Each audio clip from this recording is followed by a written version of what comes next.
Hey guys, George at SoundTraxx here. This week we're going to upgrade this Scale Trains SD45 to a Tsunami2. Now we're going to talk about a few things along the way, including how Scale Trains has limited our access to functions and how we can gain access to them. Now one of the biggest things that Scale Trains has done is they've added a whole lot of lights. But the problem is they're very limited when we use a different brand product such as the Tsunami2. One of the things about that is the class lights. So let's quickly talk briefly about what the class lights are, and then we'll show you how to access these functions and how to change the decoder out.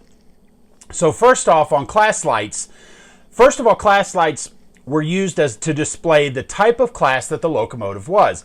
Back in the day of scheduled trains, going back to steam and early diesel, trains were flagged, and the flags identified the type of train.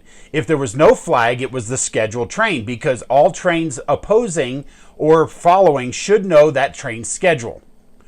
Now, where these colored flags came into play is when you had different sections and other aspects. So first off, a green flag on a locomotive indicated that this is the scheduled train, but there is a following train coming along about 15 minutes behind.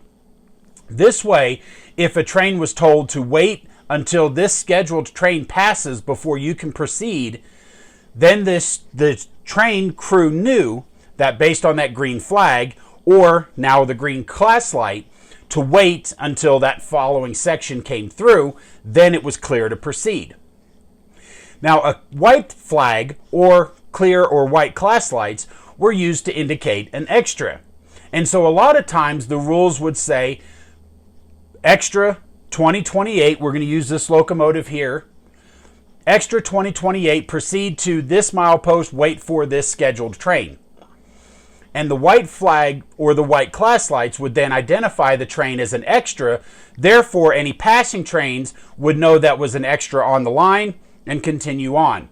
Now, the extras were the lowest class trains on the railroad. And so therefore, they were the ones that were responsible for getting out of the way, waiting in the line, or sitting on a siding until scheduled trains were passing through. Now, when you'd see red lights, the red class lights or a red flag were there to push the train as a helper or a pusher unit. Now, there weren't very many railroads that used a red class light, but the folks at Scale Trains have included this into the model.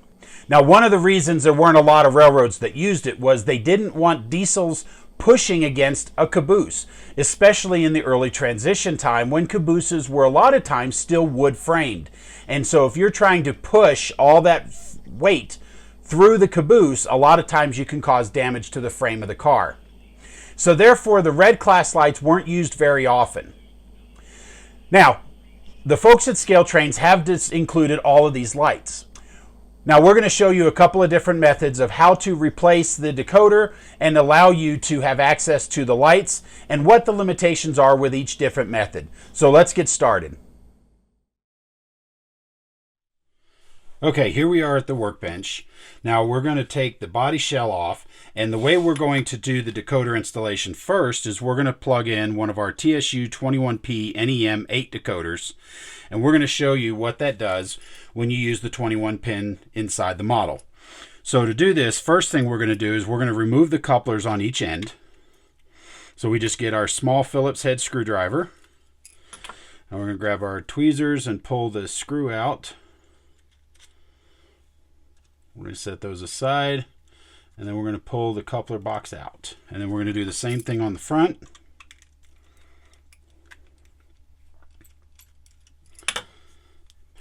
There we go. And the coupler box out the front. Set that aside. Now, the shell should just lift right off, which it does.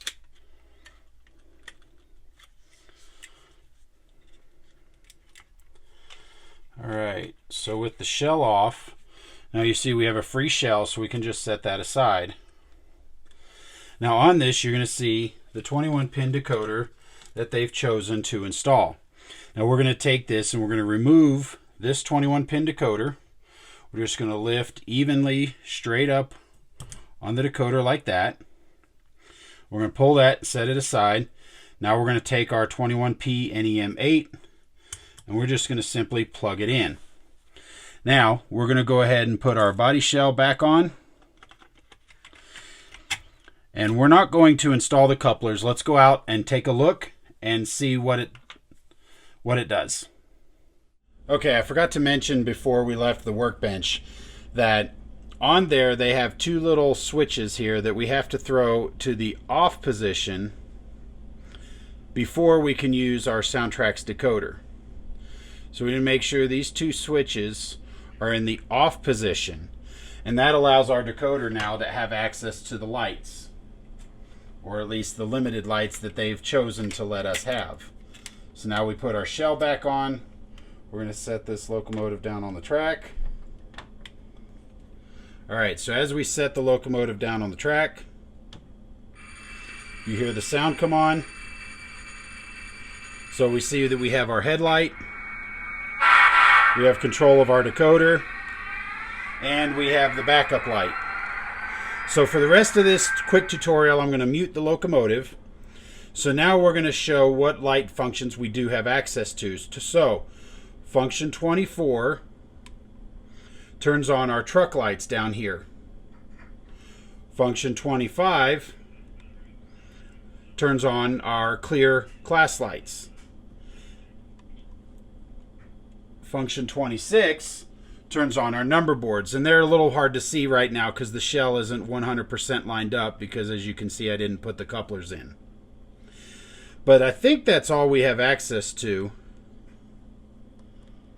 because you can see that none of these other lights are turning on or off. Now this is because the folks at Scale Trains have worked with their decoder supplier to make sure that limited functions are available as a way to force you to buy decoders. Now I'm going to take this circuit board out, and we're going to access all of these lighting effects, and we're going to show you why that is, and we're going to show you how we can gain back access to all of these extra lights. Okay, so now we're back at the workbench, and we're going to remove this motherboard. So first thing we need to do is we need to pull some of these wires out and figure out what they're for and what the purposes are. So for that, we grab our trusty tweezers here, and we can pull out these wires.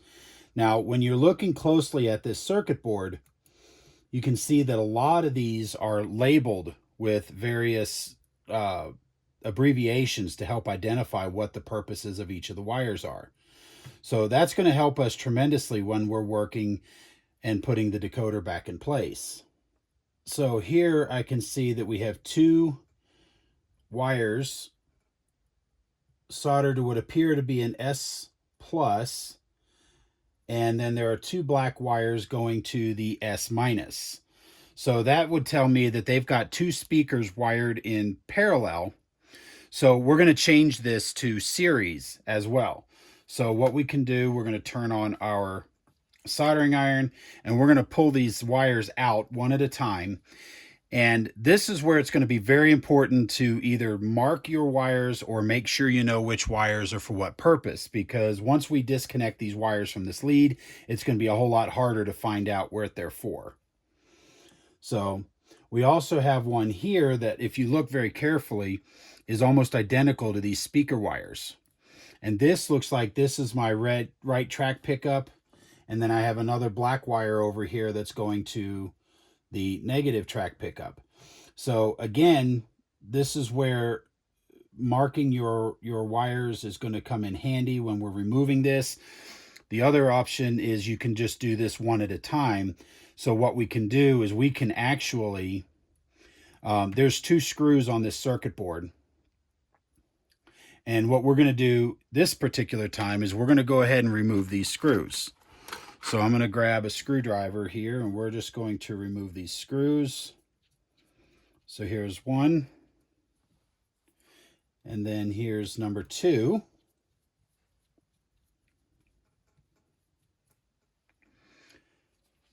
So we can take those and set them aside. Now you'll notice our circuit board kind of comes up and gives us some flexibility. Now, of course, there's not a whole lot, but what we're going to do is we're going to remove this, we're going to pull this out of the way, and then we're going to solder our wires.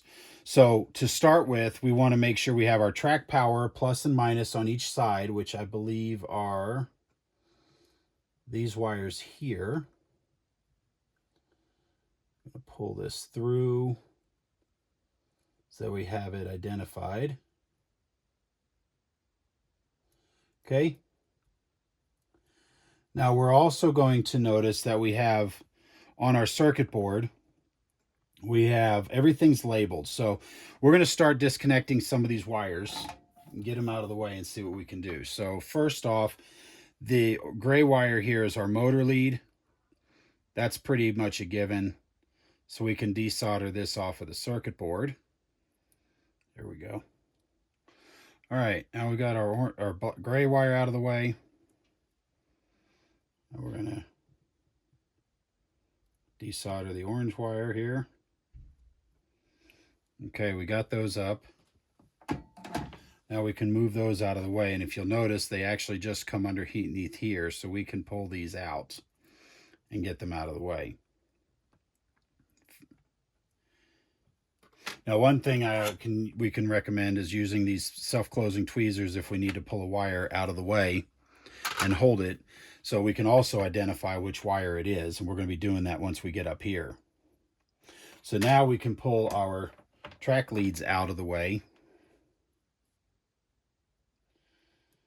Okay, there's our right truck wire and the other truck wire. And then we're going to do the same on the other side.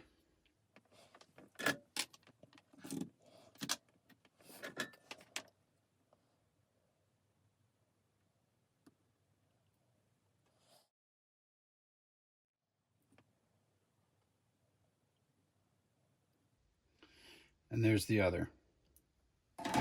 All right, so now we can pull this circuit board up and out of the way a little bit.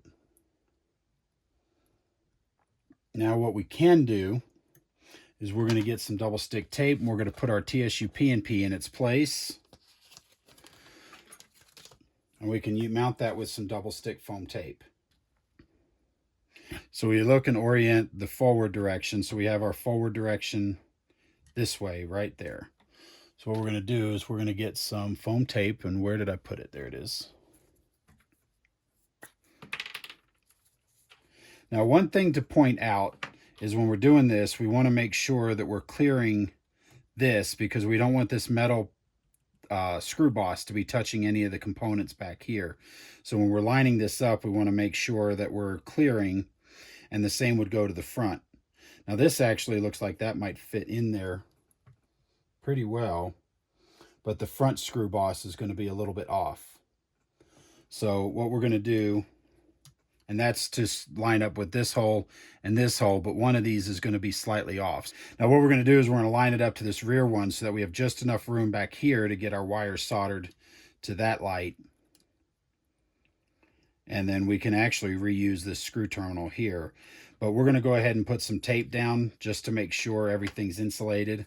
So it doesn't need to be a big piece of tape, just enough to help hold everything and secure it and insulate it. So we're going to go ahead and put this down like that. I'm actually going to do it right there. And the reason for that is now I can take my orange and gray wires. Since the motor terminals are going to be on this side, we can actually take these wires here, run them under the decoder before we put the decoder in place, so that they'll be lined up to the motor terminals on this side. And then if we want, we can mount it down with this screw.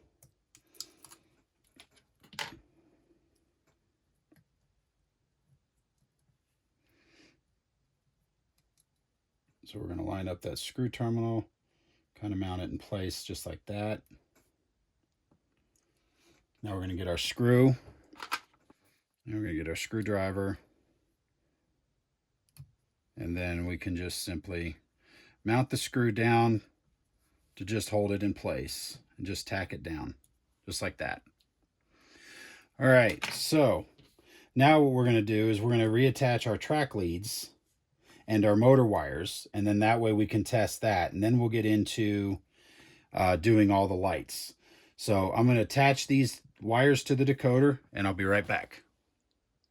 So now that I have my track wires in place and I've soldered my motor leads, now we're going to go ahead and disconnect these speaker wires because we didn't want to get them confused with our track wires.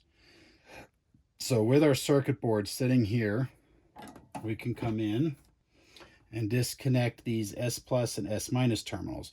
And again, this is where having a fine tip soldering iron is going to come into play, and also having a good pair of tweezers so we can make sure that we're able to remove these wires as needed.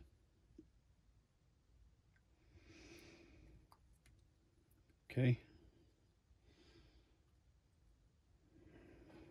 Okay, now we're going to take these speakers and we're going to wire them in series. And the reason we want to do that is our decoder, the Tsunami2, has a amplifier that is ideally rated for an 8 ohm load.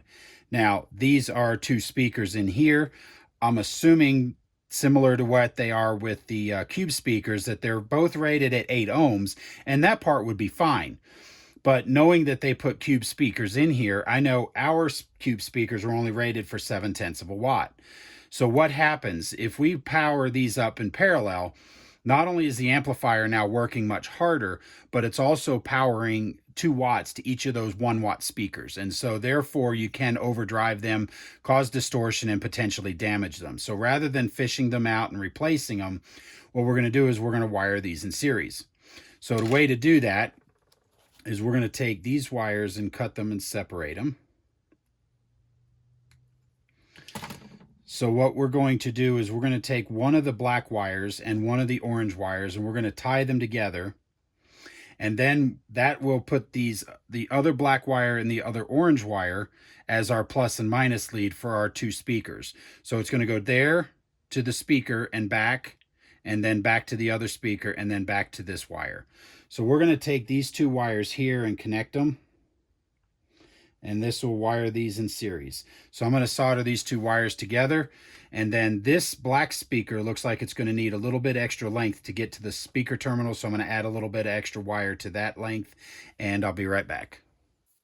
Okay, so now we're going to take our speaker wires and we're going to attach them to our S plus and S minus terminal. So we're going to take our flux, we're going to put it on the S plus and S minus, take our tweezers, and ultimately here polarity really doesn't matter. So because this black wire, after I added the extension, has a little bit longer, I'm going to put that on the S plus terminal here. Now remember, when you're tinning the ends and also when you're coming through these holes, you don't want to go too far down. So you want to make sure that you're just soldering to the terminal itself, just like that.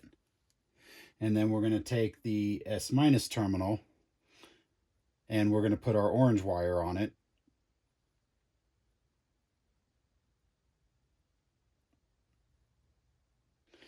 All right. So at this point, we could test for S plus, S minus. And we can actually test the track power, we can test the motor leads, make sure everything works good. We just want to make sure that this circuit board is loose and up enough and out of the way. But we don't need to do that. We're not going to do that now. So now comes the fun part. Now you've got all these lights all over this model, and how do we do this? And so here's how we're going to address this. So first off, as I mentioned, each of these have labeling. And so there are some identifiers as far as what it is. So looking at this circuit board here, we have GN, we have WH, and RD. So I'm going to take, based on that's our green class lights, our red class lights, and our white class lights. And there's going to be the same here on the front. And so we have our, where are they at? Here they are on the side, WH, RD, and GN. Now, these colors match, but the one thing I want to point out is that the WH is a blue wire. Now, the V plus, the V positive for all of these lighting outputs, is this red wire here that is labeled plus. And we have a wire here, N and H. number boards, and headlight. So, knowing this, now we can disconnect these wires one at a time. And then our red wire here is our V plus for all of these lights go into this circuit board. So we can go ahead and disconnect this. Now this is where you may want to write down what color wire goes to what purpose.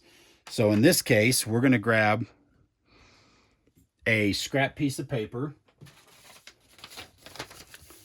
and we're going to grab a writing stick. In this case, a mechanical pencil. All right, so our green wire equals green class lights.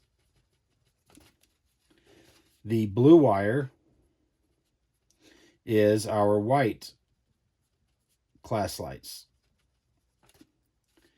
Now our black wire is our red class lights.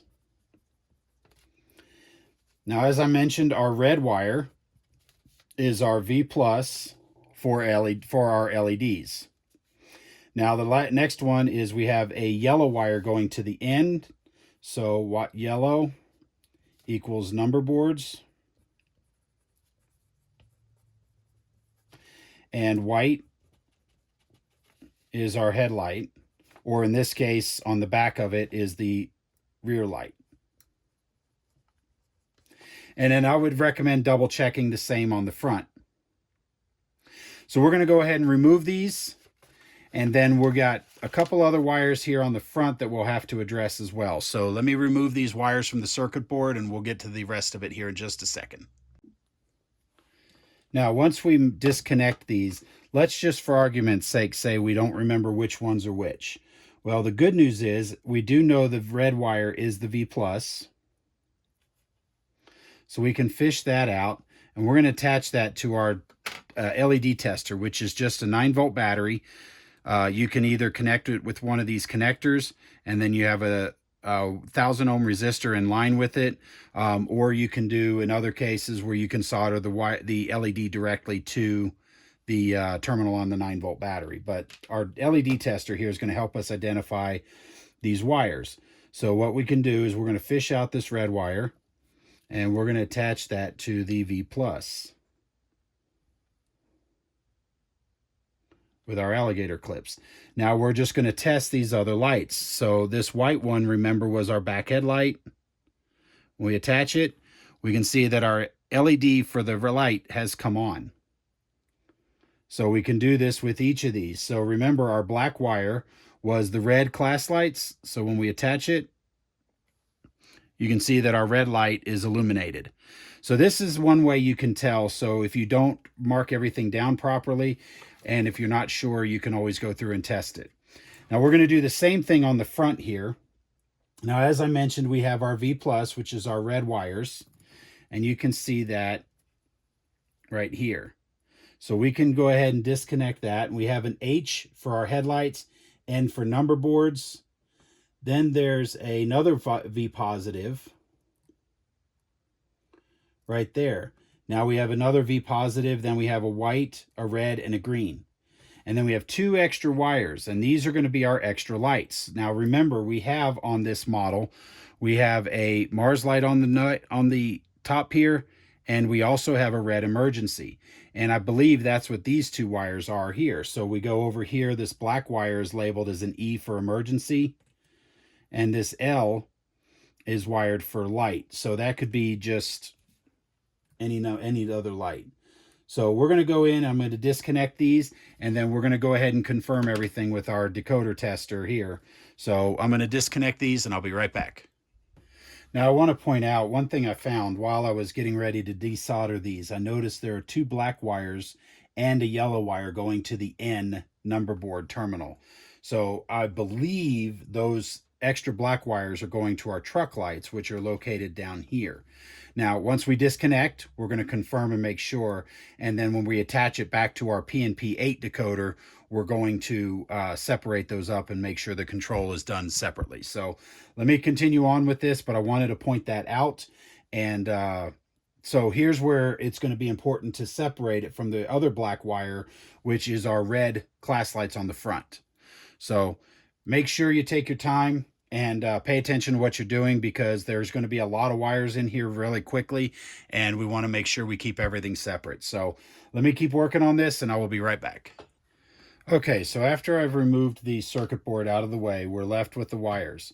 Now this long white wire here is our white clear Mars light that's located, or gyro light, located right here on the top. Now the long black wire is our red emergency that's also located here at the top. Now, as I mentioned, these two short wires, the two short black wires here, are for our truck lights. And remember, we also have the other little black wire over to the side that is also our red class lights. So this is where it's going to get a little fun. So now these wires, as you can see, they're all stopping right here, and we need to get them to this middle of the decoder. So what we're going to do is we're going to need to extend it, but because our decoders are not pre-regulated for LEDs, the PNP8 is not regulated for LEDs, we do need to add resistors. So what we can do is we can either solder the resistors to the end of these colored wires here, and then run the wire to the respective terminal, and then the resistors can line up just like right along in here, or we can solder the resistors to the terminal and then put an extension wire. So because we're going to take the front and rear class light colors and match them together, and then we're going to take the number boards front and rear and match them together, we're going to solder our resistors to the function terminals, and then we're going to extend our wires to the respective locations. Now this includes our headlight and our backup light as well. Now ideally you want to put the resistor in the positive lead, but ultimately it's not going to make a massive amount of difference, so I put them in the negative lead. And the reason for that is because these colored wires for each of the different lights are already separated. Instead of trying to solder 8 resistors to this V plus terminal here and trying to fit them all in, now they're already separated, they're already out, and then now you can just run the wires where they need to go and to their respective resistors. So what we're going to do, and I'm going to go do this right now, is I'm going to take resistors and we're going to solder them to the F3, F4, F5, F6, and F7 terminals here on the side, and then our headlight terminal and our rear light terminal, and then we're going to make those final connections here in just a second. Now I'm going to use 1,000 ohm resistor for each of these lights all the way around, just wired in with it to regulate it for LEDs, so that way they're not too bright, but they're not too dim. And then that way we can adjust the brilliance using some CVs. So what I'm going to do is I'm going to grab my resistors. I'm going to go in here. I'll show you how I do one of them, and then I'll finish populating the rest of the resistors on the circuit board. So I'll be right back. Now, when it comes to the resistors, these are just quarter watt resistors here, but you can use 1/8 watt, quarter watt resistors. Doesn't really make that big of a difference. They're not generating that much heat. So what we're going to do is, remember, we don't want to have a whole lot of this lead here extending down and touching this metal piece. So what we're going to do is we're just going to cut our resistor just a little bit off. And we're going to leave just a little bit, just like that. Now what we're going to do is we're going to put our flux on our joint, and I'm using the FX8 output right now. So now what I'm going to do is I'm going to take my soldering iron, and we're just going to put this just past just into the hole here. We're going to use the solder to solder the joint.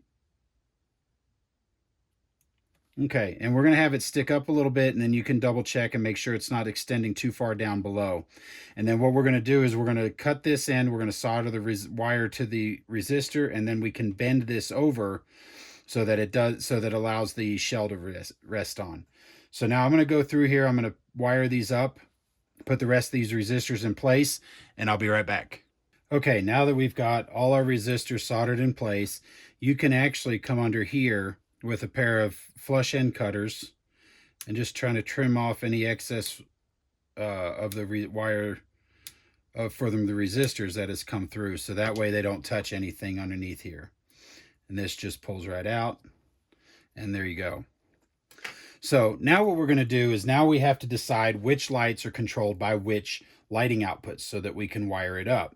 Ultimately, it does not matter all that much. It's up to you, but everything is remappable. In other words, we can make any light do anything and be controlled by any button. So make sure you pick this and decide how you want to do this ahead of time. So as I mentioned, a lot of these wires are going to have to be extended. For example, the headlight up here, which is, where did it go? Which is this white wire here, we'll be able to solder directly to that resistor. So that's not a big deal.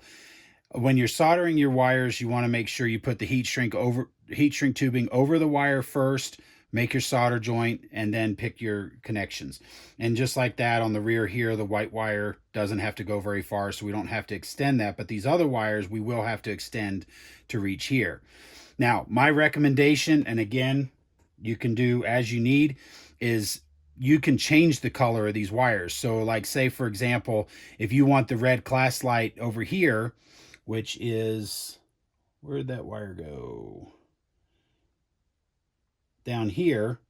If we want that to be red, we can change it to red. And then when we run it from here to whichever one of these lighting outputs that we wire it to, it'll be red so that we can remember. Now, these other short wires, which are red, will go to this V plus terminal here on the end, but we're going to do that after, because during my installation process, I can go through and double check functionality of all of these lights by making sure we connect to the lighting outputs and make sure that the lights work the way they're supposed to work. So we can go through and test this one at a time.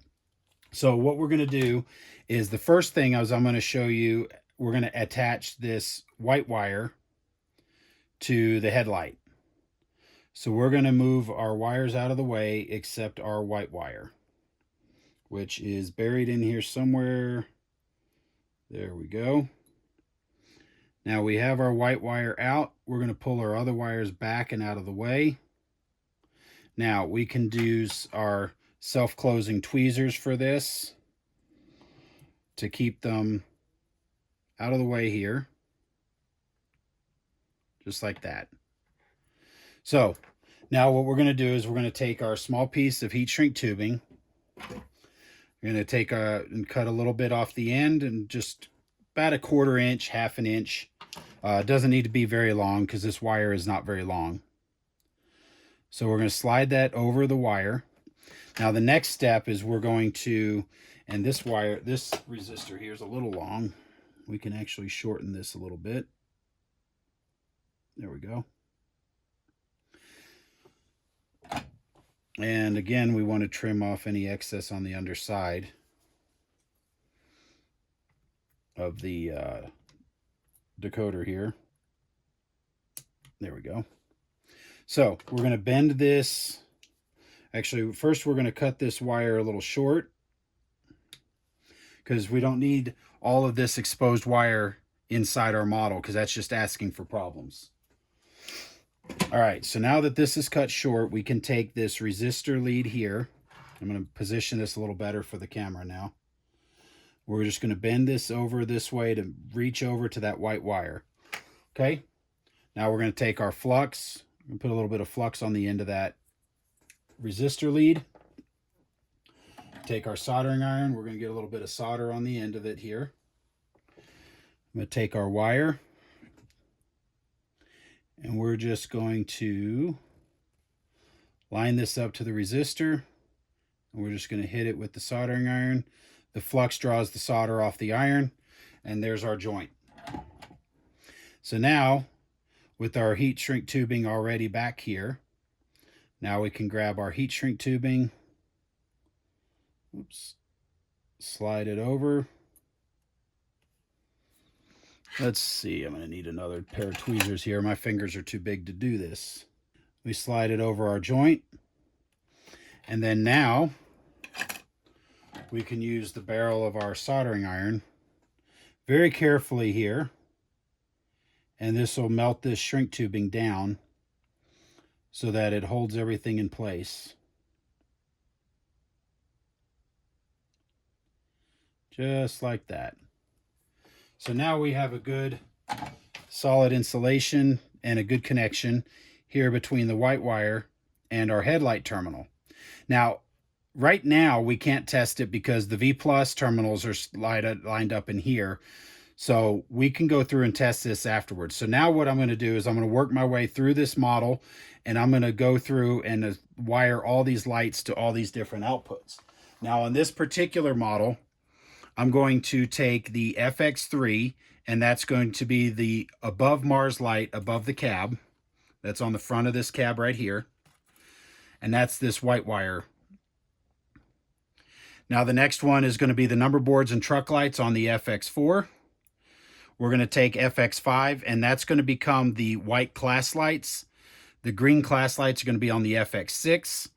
The red class lights are going to be on the FX7.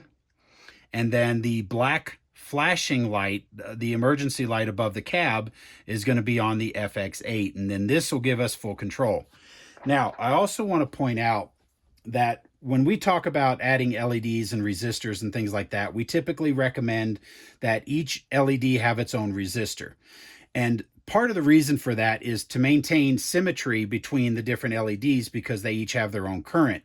But one of the other reasons is that if one LED were to burn out, let's say, then the other LED is now getting all that extra current that the first LED was taking.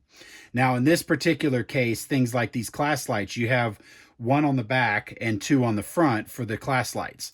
Well, that's 3 LEDs. So the addition of those 3 LEDs is less than 100 milliamps. But one of those LEDs with a 1,000 ohm resistor is going to be fine. 3 of them using that same resistor, it's not going to drastically change the brilliance. It's going to dim it a little bit, but it's not going to dim it significantly. So we're going to wire these up this way to where all 3 class lights are wired to the same function output, basically in parallel. And so, you know, when you're doing this, you can go through and kind of play with it. But when you're doing this on your own, you want to make sure you stay below the 100 milliamps. We will be shooting another separate video talking all about LEDs and current draw and how all this works together. So anyway, I'm going to go ahead and get working on this. We're going to come back through the miracle of photography, and you'll come back when all these wires are attached and they're shortened, and we'll show you how we tuck all this up and make it work. And then we're going to go take it down and run it on the test track. Okay, so now I'm finished up. We've got all our connections made. And so I want to show you, we've got our resistors, and they're bent here at the axis rather than against the decoder. So that way the resistor sits up and away. And you can kind of bend them down and tuck them into place. And you can do that on the front and rear of the decoder as well. Now, these extra wires are loose. I did run a little bit long on some cases, but we can just tape those down. But at this point, we're going to go down to the layout. We're going to test the lights. We're going to make sure they all work, make sure every light is illuminated, and then we'll come up here and button it up. So let's go downstairs and let's get testing. Okay, here we are down at the layout. We're going to go ahead and plug in the DCC system. We're going to let it boot up. And we got power. You can hear that we have the lights on, or we can blow the horn. So let's check our lights. We'll turn on function 0. We can see that the headlight comes on. There's that one that's going to become a gyro light. There's the truck lights and number boards. The clear class lights, green class lights, red class lights, and we also see that our red light up here has come on as well. And that's because the FX7 and 8 are both controlled with the function 27, but we're going to separate those once we get this model buttoned up and the CVs adjusted. So the most important thing was just to make sure everything works, and everything is working just like it should. We change directions and we have our backup light on. So guys, all the lights work. So now all that's left to do is to put the shell on, and then we'll come down and do some CV programming. So let's go ahead and back upstairs. Okay, so now that we're back here, all we have to do is button everything up. So what we're going to do is we're going to take some Kapton tape, and you can use really honestly any tape. There's no special needs for any of this. But what we're going to do is we're just going to cut a small piece here and we're just going to take it and kind of just tuck the wires down underneath here. We're going to hold everything in place just like that. And we come over here to the other side, and this is where our series to parallel, or parallel to series wires went for the speaker, is right here. So we're just going to take this and just kind of press that there and hold it in place.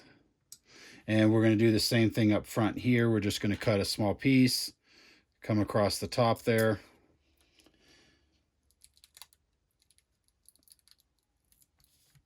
Now, one thing you can do, if you so choose, this model right now does not have a current keeper or equivalent in it. Now, I'm not sure if there's enough room in here for one, but the original one had a couple of capacitors that would sit down in here. So you could actually take two of our 220 microfarad 25 volt capacitors and wire them in parallel, and then tuck them into that little recession here, and then you can just plug them in using a current keeper connector right there. So that's if it's necessary. As we've seen, we don't need to do any of that. So now all we do is we replace the shell, and it just slides over into place.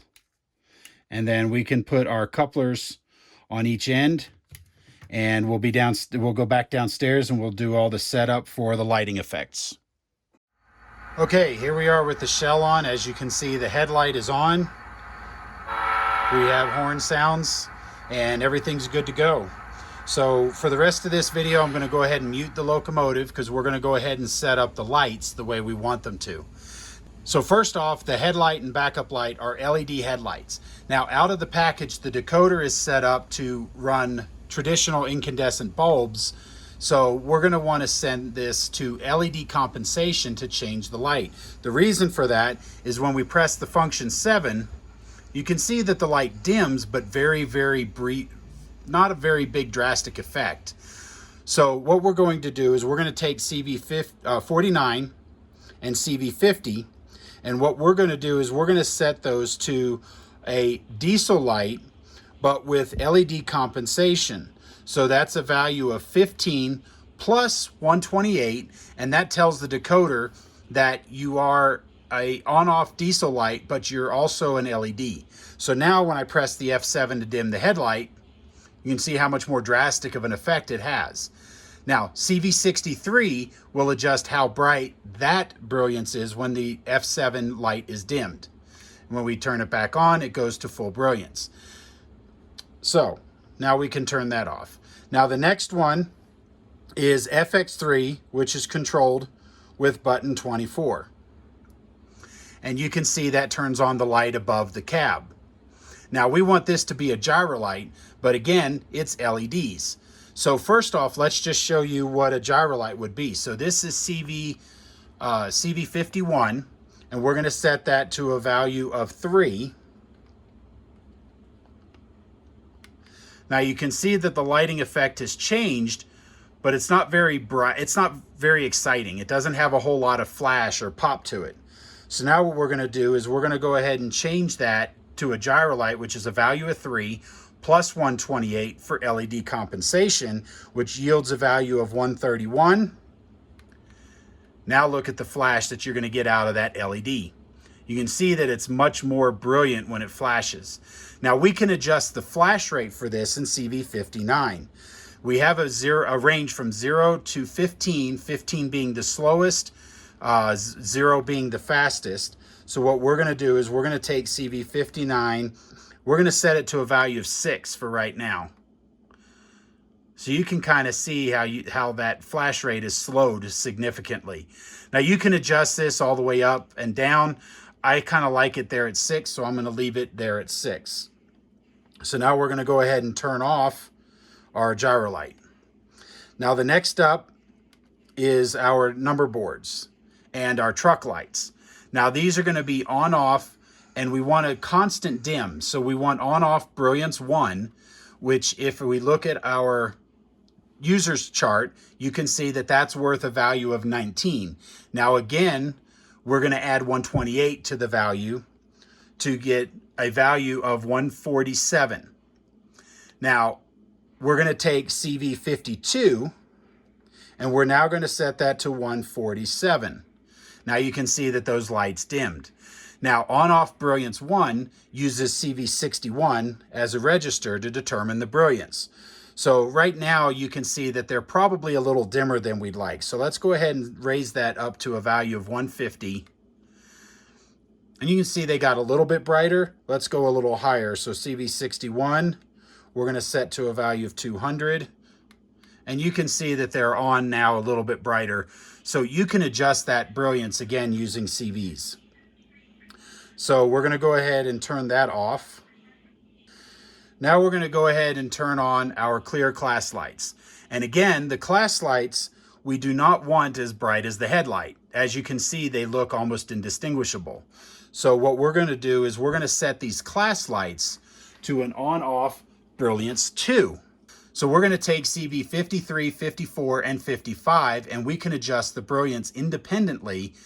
And since they're all right there next to each other, we're going to adjust the brilliance the same so that way they appear the bright brilliance. And then CV 62 will adjust the brilliance. So first off, we're going to go ahead and program. We're going to program CV 53. Now, on-off brilliance 2 is a value of 20 plus 128 equals a value of 148. So now you can see that those lights dimmed. Now we're going to take CV62 and we're going to adjust that brilliance. So I'm going to put this right at about 100. And you can see that they dimmed up a little bit.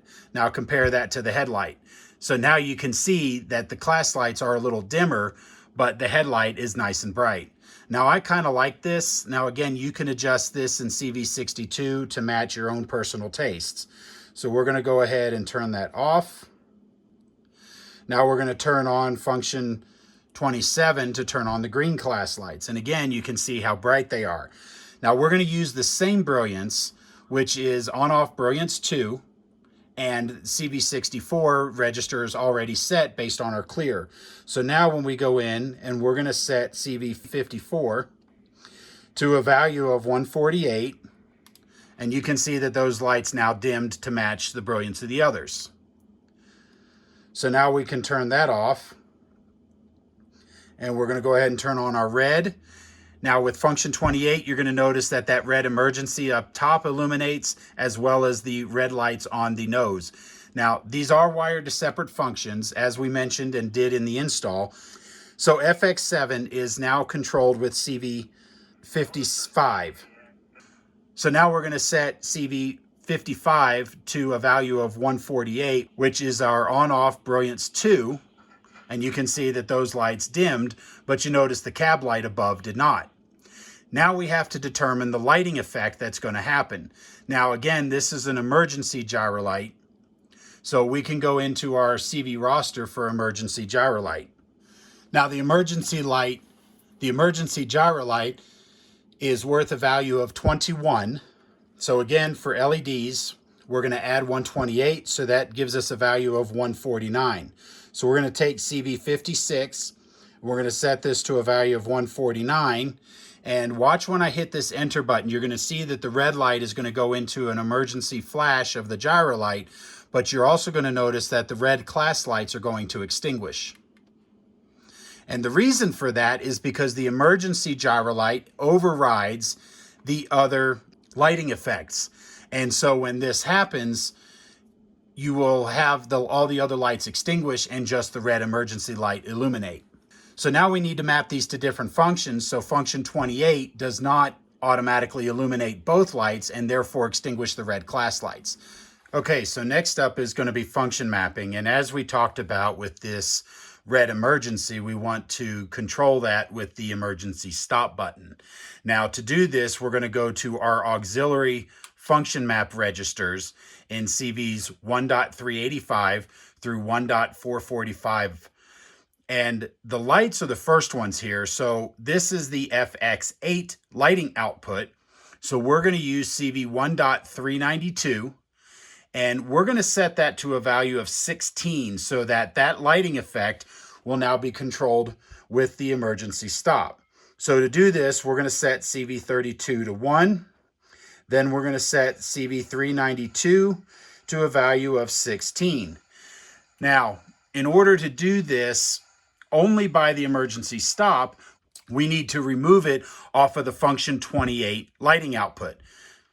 So now to do this, we're going to take CV 1.264, and the value of this CV will map the FX8 lighting output, and you can use this to another function button if you prefer, but we're going to set this to a value of 255 so that way it's taken out of the function mapping chart. So when I hit the enter button now, you'll notice that that light extinguished and our red marker lights now come on. Now, when I throw the locomotive into emergency, I'm going to unmute it for a second so you can hear the sound effect. When I throw it into emergency, you hear the air dump. You notice that the lights went out, but now that red emergency gyro light is on. We're going to go ahead and release it by giving it a motor command. We're going to go ahead and turn on our headlight as well this time so you can see it. So now when we throw it into emergency, you'll notice that all those lights go out. Now, if we were moving, this would immediately bring the locomotive to an instant stop, bypassing the momentum. So this is just a little beginner's example of how you can play with the lights and actually get all of the lights that you would find in a Scale Trains model to match the locomotive using a Tsunami2. Now, of course, other things that we would do to this is obviously we're using an EMD-2 version of the PNP8. So we would select the 645 20-cylinder turbocharged. We would select the correct air horn, select the correct bell, and so forth. But we've done that in videos past, so I'm not going to do that much more today. So guys, I hope this has been helpful for you to see all the features and how you can implement the lighting effects that our friends at Scale Trains have introduced into their models without having to deal with the sound system that they've chosen. Now, for more information on this and others, please visit our website at SoundTraxx.com and check out the user's guide for information on how to do all this with the complete CV list in front of you so that way you can set up your model to match your tastes. So thank you very much for watching, and we'll see you next time.